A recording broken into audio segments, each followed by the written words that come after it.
O Senhor, clemente, bondoso, fiel, compassivo, é um Deus que quer semear.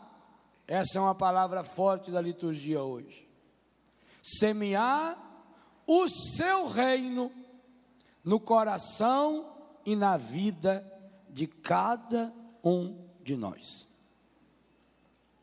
Nesse trecho lindo do Evangelho, que podia ser compreendido como a continuação do Evangelho de domingo passado, a parábola do semeador, também está no capítulo 13 de Mateus. De modo especial, nessas parábolas que nós acabamos de ouvir, nós temos o grande segredo do cristianismo. Aquilo que faz o cristianismo uma religião única, uma religião revolucionária, e que infelizmente muitos dos cristãos ainda não compreenderam. Se você observar todas as outras grandes religiões, islamismo, budismo, o próprio judaísmo, brahmanismo, as grandes religiões, as grandes correntes religiosas, todas elas ensinam o que o ser humano precisa fazer para chegar na divindade. Todas elas ensinam isso. Tanto que os seguidores, por exemplo, do budismo, que associaram na modernidade o espiritismo, vão falar da reencarnação, como o budista fala, da transmigração de almas, vai passando estágio, até chegar lá. O hinduísmo acredita tanto nisso, que chega a adorar a vaca, porque para eles a vaca é o último estágio antes de se perder completamente na divindade. Enfim, todas as religiões ensinam como fazer para que o ser humano saia do humano e chegue ao divino, menos o cristianismo. Você teria coragem de fazer as comparações que Jesus fez do reino de Deus? Aí nós entendemos o porquê. Nem Maomé, nem Siddhartha Gautama, o Buda, nem nenhum fundador de religião teve coragem de fazer isso. E claro que jamais teria, por um motivo muito simples: nenhum deles era Deus. Só Deus pode se fazer tão pequeno.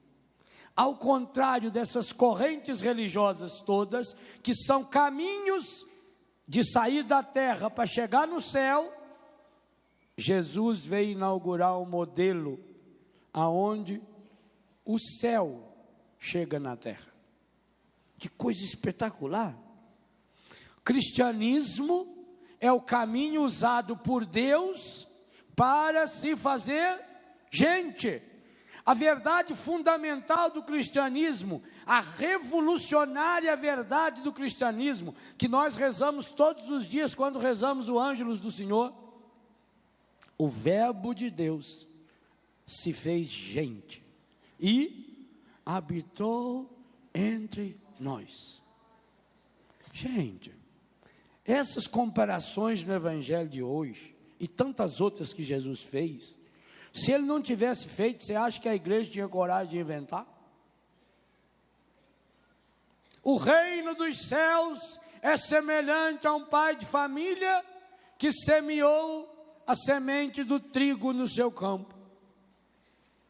O reino dos céus é semelhante a um homem que semeou um grão de mostarda.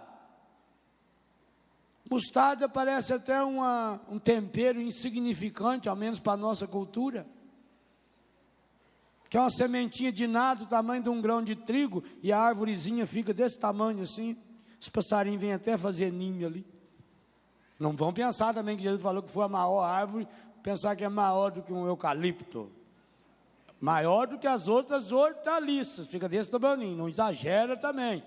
Não vai pensar que é uma mostarda de Itu. Hã? Olha lá, olha o dono da mostarda lá. Jesus diz, o reino dos céus. As senhoras não precisam ficar chupando o dedo. Porque senão pensam, o reino do céu é só igual o homem que semeia. O reino do céu. Para evitar essa ciumeira, que seria normal entre as senhoras. Não? Uai, eu achei uma boa. Vocês não gostaram da comparação de Jesus? Não. O reino dos céus é semelhante a uma mulher que coloca fermento na massa. Aquelas que sabem fazer bolo e pão. Senão não se compara. Como é que Jesus pode comparar coisa tão grande com coisa tão pequena? Pensa, o reino dos céus, o reino dos céus é grande, é a casa de Deus. O reino dos céus se compara ao que mesmo? Ao fermento? A mulher, preste atenção, o bonito da comparação de Jesus não é nem a pequenez do fermento. O reino dos céus é como uma semente de mostarda, que um homem pega e semeia no seu campo. O reino dos céus é como o fermento, que uma mulher pega e mistura com 3 porções, dá até a quantidade. Se a senhora não souber agora, já está sabendo como fazer. Com 3 porções de farinha, até que fique tudo fermentado. Não é o fermento isolado que é comparado ao reino de Deus. Não é a semente de mostarda isolada que é comparado ao reino de Deus. Mas é o gesto, o ato do ser humano. E aqui veja, para não ter ciúme mesmo, masculino e feminino. Qual é a outra religião que prega a igualdade de comparação com o reino do que o cristianismo, e principalmente o catolicismo? Que coisa estupenda. Aliás, o que me impressiona em Jesus é por isso. Jesus é capaz de... Oh, e hoje também não tem flor aqui. Ah, está lá para trás. E aí eu ficava louco não ter flor. Jesus é capaz de olhar para essa flor, para essa vela, para o pano desse altar, para essa mesinha, e para cada um de nós, e estabelecer ali um vínculo com o reino de Deus. Gente, como é que Deus tão grande, com o infinito do seu reino, pode se fazer tão pequeno, com um único objetivo: caber dentro do nosso coração? Eu já contei essa historinha, está num dos meus livros, que um repórter saiu fazendo uma pesquisa. Quem é Deus para você? E ele foi entrevistando muita gente. Aí falaram para ele que ali naquela cidade tinha um diácono, teólogo, um senhor já de idade, casado, pai de família, um homem que era uma sumidade, um homem que sabia tudo a respeito de Deus, um doutor em Deus. Então ele foi até aquele senhor, estava lá a família esperando na sala, o avô, né, ele, a esposa, o filho, o netinho, todos ali esperando o repórter, né, tomaram até banho para dar entrevista, para gravar. Aí o repórter perguntou para ele: senhor pastor, grande diácono, para o senhor, quem é Deus? O homem ficou de pé. Para falar da divindade, é preciso a entonação correta. Deus é o Espírito perfeitíssimo e eterno, Criador do céu e da terra, de todas as coisas visíveis e invisíveis. Deus é o princípio que tudo move, o motor que move tudo e não é movido por nada nem por ninguém. Deus é um conceito que extrapola os parâmetros da lógica formal, porque na sua imanência Deus é transcendente, e na sua transcendência Deus é perpétuo e continuamente imanente, porque Ele é o movimento do devir, sem nunca movimentar nada, porque movimenta tudo. O homem ficou impressionado. Que coisa! Eu não imaginava que Deus era... E tem mais ainda. Só que... Não, agora não precisa mais não.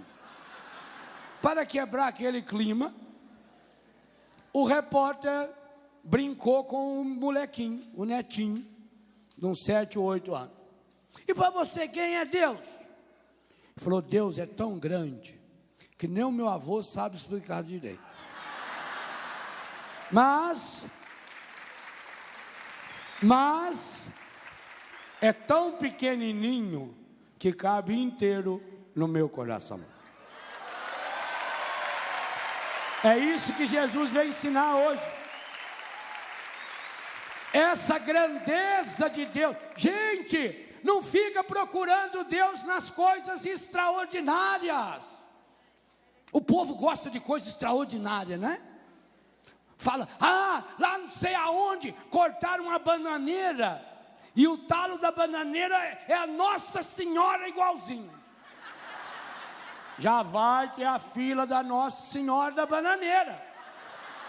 Já vai ter gente vendendo bananinha com formato de Nossa Senhora. E já vai ter procissão, já começa a ter milagre. Milagre é uma coisa medonha, né? Está acontecendo muito milagre lá, Nossa Senhora. E vai, filho, vai. Rebentou uma pedra não sei aonde, e o formato da pedra olhando, porque olhando forçado, você vê o que você quiser. Forçando, parece a ponta da asa do Espírito Santo. Pronto.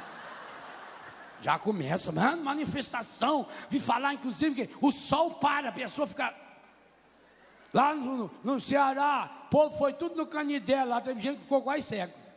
Porque falou que o sol parava. Aí o sujeito falava, meio-dia, fica olhando para o sol. Gente, você olhar diretamente para o sol, você vê Nossa Senhora andando de bicicleta. E depois fica cego. Isso é um absurdo. Esse não é o Deus de Jesus. Esse Deus espalhafatoso. Não. Alguma coisa está errada. Jesus, olha aqui o Evangelho. Palavra da salvação está escrito. É Jesus que está dizendo, sabe? Não fica procurando o reino de Deus lá na pedra, não sei na onde, não. Católico não precisa fazer a peregrinação de subir lá Santiago de Compostela para encontrar com Deus. Não, católico tem Deus dentro do seu coração. Leva Deus dentro. Isso é certeza da nossa fé. Padre, então para que a gente vai na Canção Nova? Para que a gente vai na Aparecida do Norte? Não deve ir mais? Muito pelo contrário. Quanto mais você puder ir nesses santuários, louvado seja Deus. Mas é para alimentar o Deus que está dentro de você. Essa é certeza da nossa fé. Deus mora dentro do meu coração. E que coisa fantástica. Por que Jesus ensinou isso? Porque agora ninguém tem desculpa para dizer que não se encontrou com Deus. Ninguém tem desculpa. Você não precisa ir buscar Deus não sei aonde, porque a hora que a senhora não faz o pão, mas a senhora cozinha arroz. O reino dos céus é como uma senhora que pega uma concha de arroz, lava, deixa ele secar, depois coloca na panela um alhozinho, pouquinho de banha, depois põe um punhado de arroz bem sequinho, por isso que tem aquele escumador furado assim para escorrer, põe ele, aí você mexe, vai fritando naquele arroz, né?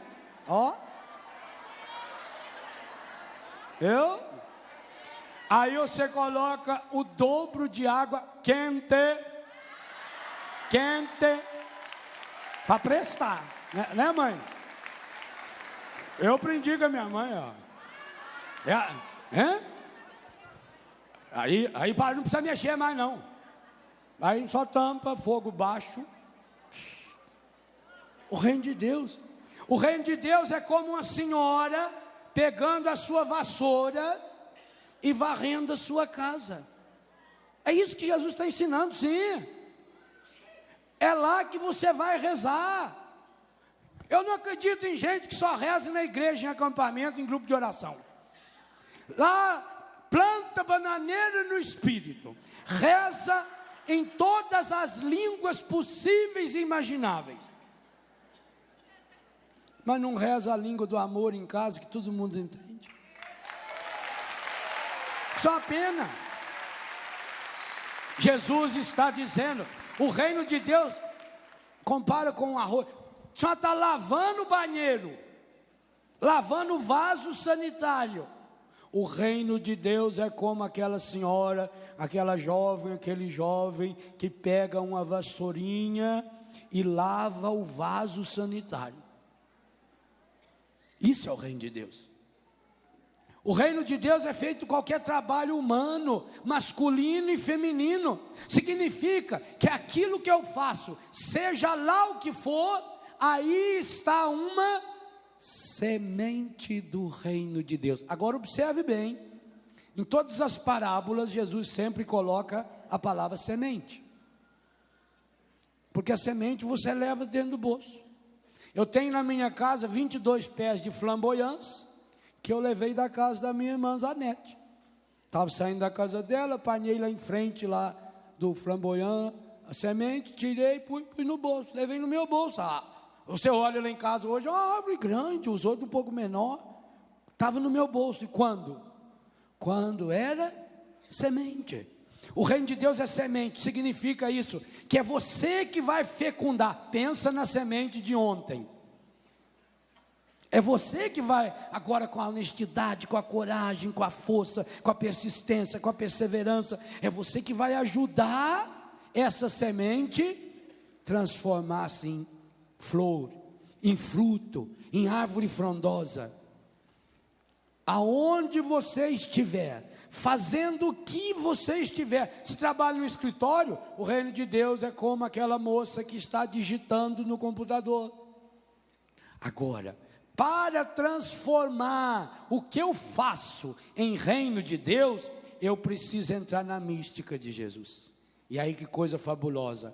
A mística de Jesus hoje parte de uma certeza, o finalzinho da primeira leitura. Última frase da primeira leitura. A certeza de que de Deus não poderá vir nada que não seja lindo, nada que não seja maravilhoso, só o que presta vem de Deus. Aqui está uma tradução espetacular. Assim procedendo, ensinaste ao teu povo que o justo deve ser humano. Olha que coisa linda. A coisa mais importante que a gente precisa ser é humano. Sabe, o mundo hoje, pela frieza, pela insegurança, por essas contaminações malignas, está perdendo a capacidade de ser humano. Humano, igual Jesus, que chora, que ri, que brinca, que come, que acolhe as pessoas, que abraça, que canta, que se emociona. Você não é essa máquina, não. Deus não quer que você seja essa máquina programada para produzir coisas corretas, porque a ISO 9001, 9002, 209.000, mas não sei quanto, fica ali o tempo todo olhando. Não, você não nasceu para produção, você não nasceu para essa eficácia, não, você é gente. E gente igualzinho Deus se tornou, o verbo de Deus se fez gente e habitou entre nós. É ser humano. Humano é aquela pessoa, já que eu vou falar sobre isso na terceira leitura, humano é aquele que tem fraqueza. Olha que coisa linda. E aos teus filhos deste a confortadora esperança de que concedes o perdão aos pecadores. Tudo que nós rezamos na segunda pregação do dia de hoje. Aos teus filhos destes a confortadora esperança. Que tradução fenomenal. Confortadora esperança, uma esperança que me conforta. Conforto tem a ver com bem-estar, aquele sofá confortável, mas conforto também é quando você leva uma palavra, uma palavra de conforto, uma palavra que ajuda o outro a ser forte, uma palavra que se une ao outro para fazer força naquele momento de fraqueza. Fraqueza, que a terceira leitura, segunda, mas terceira, porque tem o Salmo que também é leitura, da carta aos Romanos. O Espírito vem em auxílio à nossa fraqueza e reza em nós com os seus gemidos inefáveis. Gente, esse versículo vem revolucionando a minha cabeça e o meu coração faz muito tempo. Porque parece, sabe, para mim foi uma descoberta, e foi uma descoberta que eu acabei fazendo sozinho, porque eu aprendi que Deus gostava de quem era bom. Eu sempre tentei ser mais ou menos bom para que Deus gostasse de mim, eu sempre me esforcei para isso, quando eu descobri que não, que Deus gosta é de gente fraca. Mas peraí, se a fraqueza não vem de Deus, como é que Deus gosta de gente fraca? A fraqueza de Deus em Deus é força. Você já notou que na vida, tudo que você vai escolher alguém, escolhe o melhor? Concurso de música, quem é escolhido? O melhor. Uma empresa vai abrir 100 vagas de trabalho, aí aparece 7.000 currículos. Quem que eles escolhem? O melhor. Chega a época de servir o exército, vão ser escolhidos 200 rapazes, tem 500 candidatos, quem serão os escolhidos? Melhor.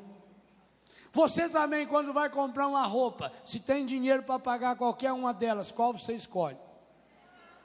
Você quer a melhor roupa, o sapato você quer o melhor, não é assim? Ou menos o melhor que você pode comprar. Não precisa ir lá na das Lula, isso aí já é outros casos, né? Mas você vai querer comprar o melhor que você pode.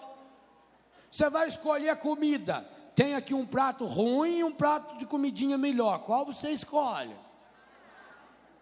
Todos nós fomos treinados para escolher o melhor, todos nós aprendemos que na vida se escolhe aí você se depara com a sua miséria. Aí você se depara com a sua fraqueza. Qual é a tentação natural quando deparamos-nos com a nossa fraqueza? Escondê-la, para que ninguém veja. Aí criamos máscaras, e colocamos essas máscaras, porque nós precisamos ser amados. Eu preciso que você me ame. E o mundo não nos ama. O mundo ama a imagem que tem de nós.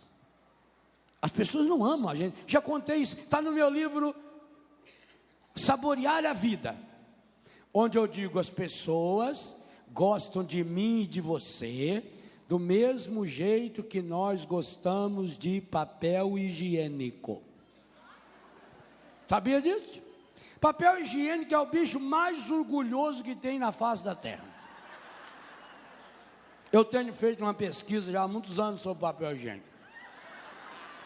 Você entra no supermercado, onde está o papel higiênico?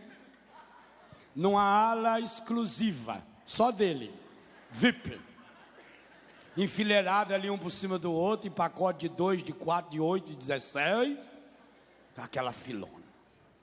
Aí você pega o papel higiênico, põe no carrinho e vai lá pegar melancia e põe em cima? Não. Papel higiênico você pega ou por último, ou põe ele naquele reservadinho menor, no basculantezinho.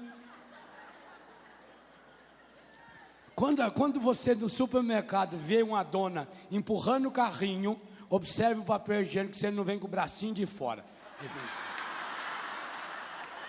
Ele tem cara de orgulhoso, é impressionante. Olha nele, para depois não falar. Aí ele fica o bracinho de fora. Na hora de passar na conta, ele também é o mais orgulhoso. Já, o molequinho lá já põe ele à parte, num outro sacolinha. Ele vai rindo. Ele não se mistura igual com as latas. Não. Ele se você fizer uma análise psicológica dele ali, ó. Quando vai pôr no automóvel, põe tudo embaixo. Ele não. Ele vai por cima. Charmoso. Pega ele com cuidado, leva no banheiro. Lá ele tem um guarda-roupinha só dele. Fica lá. Fechadinho lá, bonitinho. Ele vem com a camisinha própria dele. Cada um tem o seu. E dali, ele vai pro trono. Ele tem a casinha dele, com acrílico assim em cima. Tem alguns que tem até uma portinha. Eles fazem assim. Não é assim? Ele é bicho orgulhoso. Papel higiênico é muito orgulhoso. Você entra num banheiro e fala, nossa, da mesma cor, tudo certinho. Ele vem picotado. Essa é uma área da minha pesquisa que está difícil de achar. Quem foi que picotou o papel higiênico naquele tamaninho? Ainda não consegui. Porque nem para limpar o nariz aquele tamaninho dá. É muito pequenininho, tinha que ser assim, né? Pedaço maior. Tem alguns que está escrito assim, perfumado dos dois lados. Eu não entendo, para quê? Também não conheço ninguém que fique cheirando papel higiênico. Então ele está lá no troninho. Você toma cuidado quando vai lavar o banheiro, tira ele para não pingar, né? Ele é. Aí chegou a grande hora dele. Depois que usou o cuidado. Tem gente que não tem o trabalho nem de amassar ele.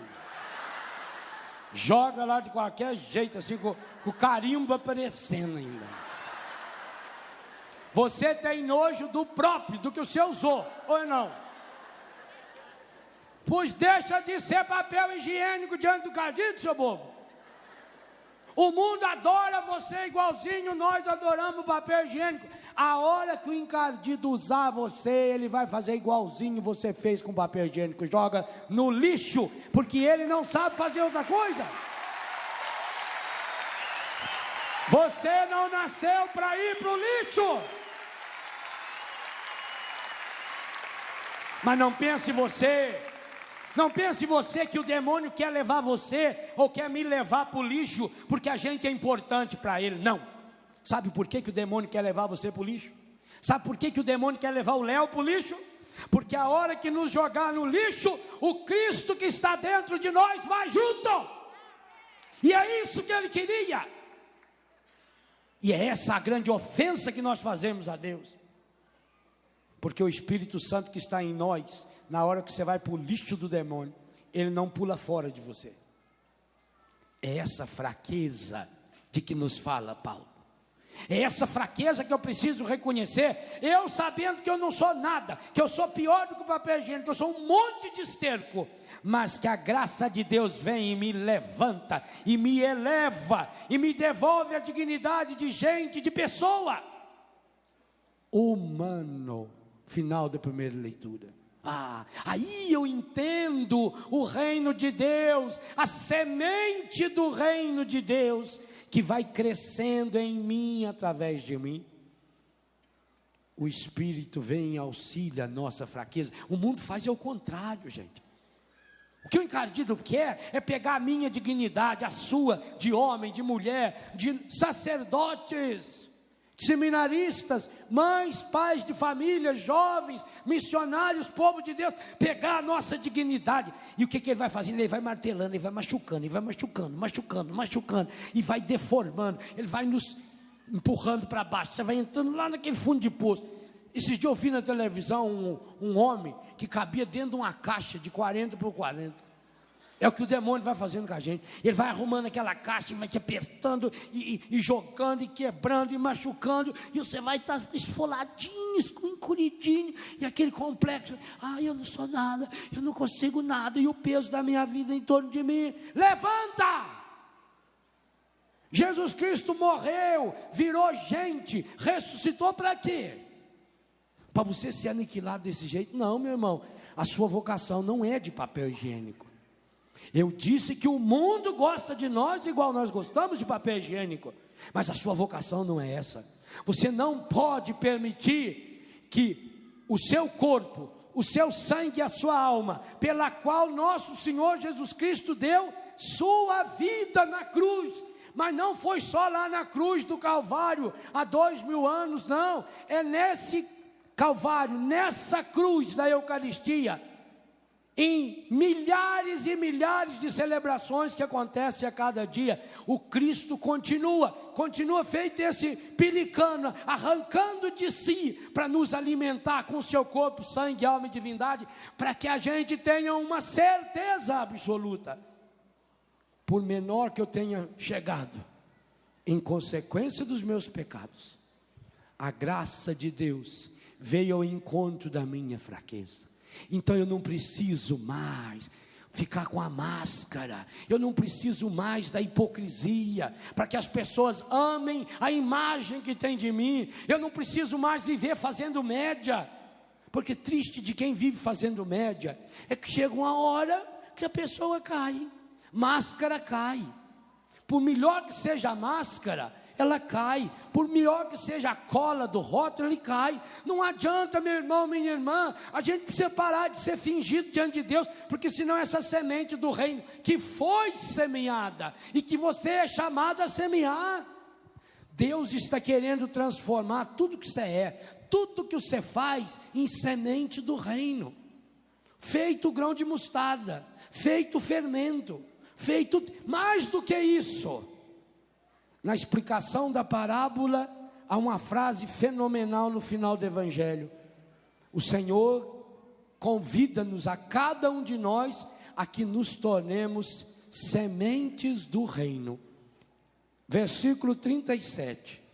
Aquele que semeia a boa semente é o Filho do homem. O campo é o mundo. Agora, a boa semente são os que pertencem ao reino. A boa semente são os que pertencem ao reino. E o joio são aqueles que pertencem, é até bom ler inteiro. O joio são aqueles que pertencem ao inimigo. O joio são os que pertencem ao maligno. Você precisa se transformar cada vez mais em semente do reino. Significa que aonde a gente chegue, com as nossas palavras, com os dons que Deus nos deu, e cada um aqui tem muitos dons. Você tem muitos dons de Deus. Deus não se deixa vencer em generosidade. Você é a imagem e semelhança de Deus. Você é uma pessoa cheia dos frutos do Espírito. Você é cheio dos dons. Você é cheio dos carismas. Você é sal da terra. Você é a luz do mundo. A palavra não diz você pode vir a ser, a palavra não diz você um dia vai se transformar, não, você é. Então peça a Deus a graça de transformar-se naquilo que você é, filho e filha de Deus, semente do reino de Deus. Mas a semente do inferno também são pessoas, e muitas vezes nós somos. Muitas vezes nós semeamos o inferno por onde nós passamos. E pena é quando nós fazemos isso em nome de Deus, porque nós não percebemos o Deus que está agindo no cotidiano da nossa vida. Num dos meus livros, Rezando a Vida, eu tenho um capítulo, 2 até, especialíssimos. Um descrevendo cada parte do corpo humano e mostrando como é que a graça de Deus atua, desde o cabelo, cabeça, tronco, membro, braço, perna, pé. E a segunda parte, como é que a graça de Deus atua na sua vida, no cotidiano da sua vida. Terceiro capítulo, desde a hora que você levanta no tomar o banho da manhã, no café da manhã, no ir para o trabalho, durante o dia todo, e termina com um capítulo sobre o sono, para dormir melhor, para mostrar que o reino de Deus vai acontecendo, pode acontecer em sua vida, desde que você levanta até a hora que você dorme. O segundo capítulo do livro, desde o dedão do pé, a ponta do seu cabelo, passando pelos seus órgãos genitais, pelas entranhas, não há parte do meu corpo que não seja tocada pela graça de Deus e cujo dedo de Deus não esteja presente. E o primeiro capítulo, a minha vida inteira, a minha história, desde que eu fui gestado. Aliás, se pensar no esquema que está no livro, é aquilo que está na carta aos Efésios, desde antes da fundação do mundo, passando por toda a sua história. Eu não ponho pano quente na sua história, como Deus também não põe. A sua história, a minha história, a nossa história, a história de cada um de nós, ela tem marcas negativas? Tem. E quem não teve essas marcas negativas, jamais se torna humano. Jesus também teve marcas negativas, teve experiências profundamente negativas, mas como nós falamos ontem e hoje retomamos, jamais ele se afastou da graça de Deus. Nós também não precisamos nos afastar da graça de Deus. Eu posso reler a minha história em Deus, eu posso reler a minha história a partir da história de Deus, descobrindo uma coisa maravilhosa: sua história é sagrada. Que coisa linda o Evangelho de hoje diz para mim e para você. Hoje, Jesus quer olhar para cada um de nós, falar o nosso nome. Léo, fala o seu. Sua história é sagrada. Muito fraquinho. Vamos exercitar melhor. Pergunta o nome da pessoa que está do seu lado. Aí você vai falar para ela. Você não está do meu lado. Fala para mim. Fala aí para essa pessoa. Diga o nome dela. E diga: Natal, sua história é sagrada. Nazaré, sua história é sagrada. Sua história é sagrada. Sua história, Márcia, é sagrada. De cada um. Padre, sua história é sagrada. Sua história é sagrada. Essa é a verdade que o Evangelho hoje quer dizer para mim e para você.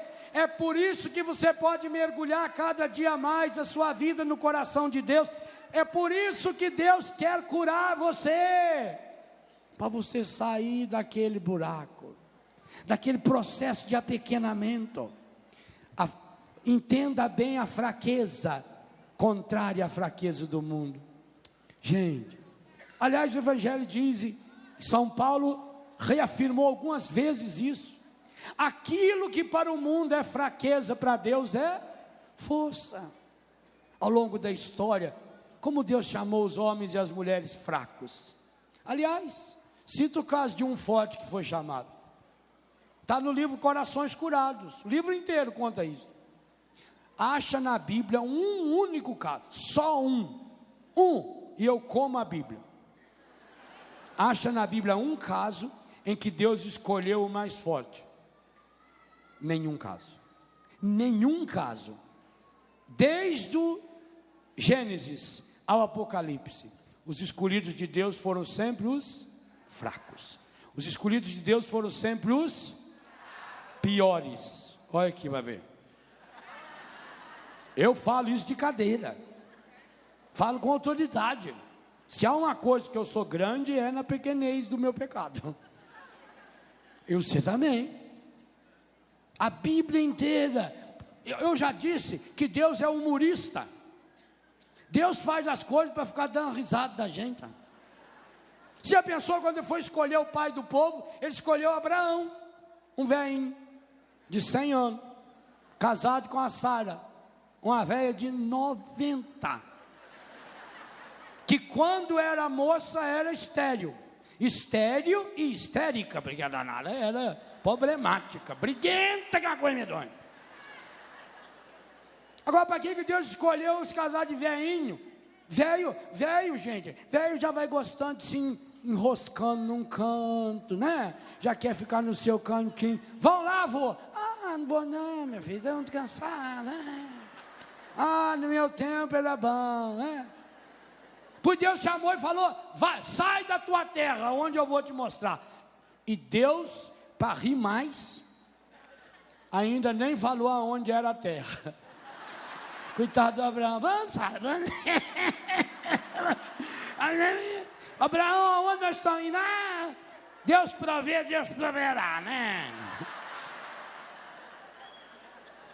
Passou um tempo, os anjos deu uma bênção nos dois, fizeram um rapazinho. Estava feliz, né? Temporão, rapa de tacho. Quando o menino já estava com uns 8, 10 anos, Deus falou, Abraão, está na hora já. Hora do quê? Leva o rapazinho para cima do morro, mete a faca nele. Abraão não podia nem falar minha Nossa Senhora, porque Nossa Senhora não era conhecida ainda na época. Ela veio muito depois. E o que Abraão faz? O velhinho está lá. Ele não aguentou nem levar a lenha. Teve que ser o rapazinho que levou a lenha. Rapazinho que aquele cargueirinho de lenha nas costas. E o Abraão, vamos, minha filha, vamos. Aonde nós estamos indo, pai? Não. Agora chegar lá, nós sabe, né? Olha a fraqueza. Vocês imaginam alguém olhando o velhinho Abraão subindo com o rapazinho com aquele tanto de lenha nas costas, o Abraão com aquele facão, não aguentava nem segurar a faca. O que eles imaginavam? Será que imaginaram que a figura mais linda do Deus Pai, que é capaz, ele sim, de dar o seu filho para ser sacrificado no mesmo lugar? No mesmo lugar? Aonde Abraão levou Isaac para ser sacrificado, é o lugar aonde 3.000 anos depois, Jesus, o Filho de Deus, porque o pai não deixou Abraão matar o seu filho, mas foi capaz de matar o dele, para que nós não morrêssemos mais no pecado. Olha a fraqueza de Deus, olha a fraqueza, quando Deus chama Moisés, o gago, o homem que ia falar a lei para o povo, um gago, um coitado, assassino. Lemos a história dele semana passada, um pedaço essa semana. Assassino, um homem frustrado, humanamente falando. E assim, todos os personagens da história, própria Maria, eis a serva do Senhor, quem sou eu? Uma menininha pobre, de Nazaré da Galileia. Tanto que o Bartolomeu vai dizer, pode vir alguma coisa que preste de Nazaré? Pode, de Nazaré pode, vem a Maria de Nazaré, e vem Jesus o Nazareno, o nosso Senhor e Salvador. É na pequenez, mas essa pequenez, meus irmãos, não é a pequenez que o mundo gosta, não é o processo de humilhação, de deixar-se pisotear, não, é uma pequenez interior, aonde você reconhece suas fraquezas, aonde você reconhece suas limitações, porque descobre, minha fraqueza e minha limitação não é obstáculo para que a graça de Deus se realize em plenitude em minha vida. Então eu não preciso mais esconder os meus pecados. Qual é a pior fraqueza sua? Sei lá, a pior fraqueza sua são os seus pecados. Não tem outro jeito. Pois nem os seus pecados são motivos suficientes para condenar você. Eu não sei qual é o seu pecado. Você pode ter todos os pecados que acha que já teve. Nenhum deles é suficiente para condenar você. Nenhum pecado. Você pode ter cometido crime hediondo, não é suficiente para condenar você. O que condena não é nem o pecado que você faz. O que condena é você guardar qualquer pecado dentro de você, por causa da hipocrisia, por causa das máscaras. Mas se você tem a coragem, meu irmão, minha irmã, de ir até um instrumento de Deus. Muitas vezes, mas muitas vezes mesmo, eu atendo todas as confissões dos retiros em Betânia. Muitas daquelas confissões, eu tenho vontade de mudar de lugar, de colocar a pessoa sentada na cadeira e eu ajoelhar, porque muitas e muitas vezes sem vergonha, diante da santidade de vida de tanta gente. A maioria de vocês tem uma vida santa que, olha, é espetacular. Se eu admiro, imagine Deus, o sofrimento, a dor, as dificuldades de um pai, de uma mãe de família, com um filho, com um neto doente, com um filho drogado, com filha que se afastou, com o desemprego. É um povo sofredor, é um povo, e além de sofredor, é um povo que luta, é um povo que persiste. Deus olha com alegria para vocês, vocês têm essa marca dele. Então, mesmo que seja um sacerdote muito pior do que você, mais pecador do que você, mas é Ele que pode dizer: eu te absolvo dos seus pecados, vá e não peques mais. Hoje é o que o Senhor quer falar na sua vida também. Deixe o reino de Deus se instaurar no coração e na história da sua vida. Descubra o reino de Deus lá onde é a semeadura da sua vida, lá no seu trabalho. Descubra o reino de Deus agora. Põe a mão assim no seu coração e diga para Deus: eu quero, Senhor, com a força do Espírito Santo. Por isso eu peço um batismo no Espírito Santo agora para mim. Sim, Senhor, a tua palavra nessa tarde nos recorda que o Espírito Santo vem em auxílio à nossa fraqueza e reza em nós com seus gemidos inefáveis. Eu te suplico, ó Pai, o derramamento do seu Espírito no meu coração, para fecundar a semente da palavra que foi semeada em meu coração nesse final de semana.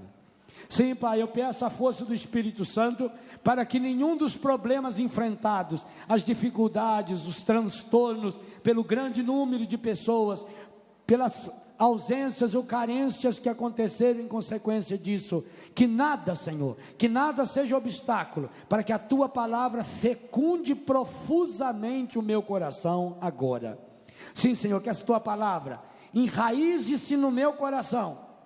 Espírito Santo, derrame a água viva da tua graça no meu coração, para fecundar o meu coração, a fim de que a semente da palavra, a palavra que é a semente, que foi semeada no meu coração, ao longo desse acampamento, que ela possa crescer em mim, enraizar em mim, crescer em mim, fortalecer em mim, florir, frutificar, e ser canal da tua graça.